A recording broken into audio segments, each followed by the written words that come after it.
Hello അസ്സാമു അലൈക്കും, welcome to our channel. ഒരു 1 kg vanilla സ്പഞ്ചിൻ്റെ recipe ആയിട്ടാണ് നമ്മളിന്ന് വന്നിരിക്കുന്നത്.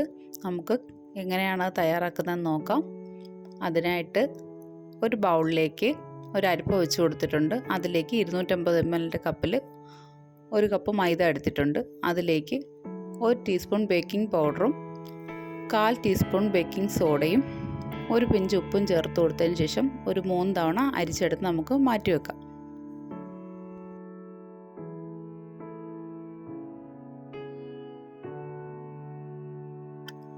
ഇനി നമുക്ക് ഒരു ക്ലീൻ ബൗളിലേക്ക് മീഡിയം വലുപ്പത്തിലുള്ള 4 എഗ്ഗ് പൊട്ടിച്ചൊഴിച്ചു കൊടുക്കാം.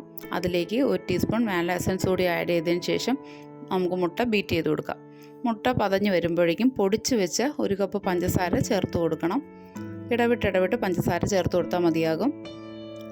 മുട്ട നന്നായിട്ട് ബീറ്റായി ഡബിൾ ക്വാണ്ടിറ്റി ആയിട്ട് വരണം. ഇപ്പോൾ മുട്ടയുടെ മഞ്ഞ നിറമൊക്കെ മാറി വെള്ള നിറമായിട്ട് വന്നിട്ടുണ്ട്. അപ്പോൾ നമുക്ക് ബീറ്റിംഗ് നിർത്തിയതിന് ശേഷം അതിലേക്ക് 2 table spoon sunflower oil add ചെയ്ത് കൊടുക്കാം. എണ്ണ ഒഴിച്ചതിന് ശേഷം ജസ്റ്റ് ഒന്ന് മിക്സ് ചെയ്താൽ മാത്രം മതിയാവും.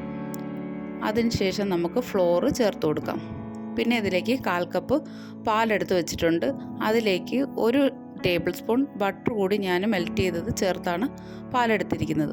അപ്പോൾ പാലും ഫ്ലോറും കൂടി നമുക്ക് ഇടവിട്ട് മിക്സ് ചെയ്ത് കട്ട് ആൻഡ് ഫോൾഡ് മെത്തേഡിലേക്ക് നമുക്ക് മിക്സ് ചെയ്തെടുക്കാം.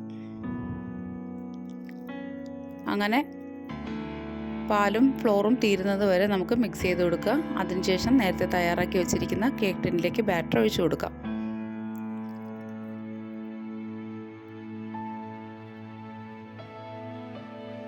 ഇനി നമുക്കിതൊന്ന് ടാപ്പ് ചെയ്തതിന് ശേഷം ഒരു ഓവൻ സെറ്റപ്പിലേക്ക് ഇറക്കി വെച്ച് കൊടുക്കാം.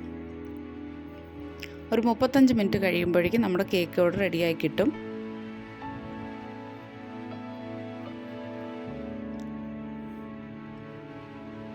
ഇപ്പോൾ ഒരു 35 മിനിറ്റ് കഴിഞ്ഞിട്ടുണ്ട്.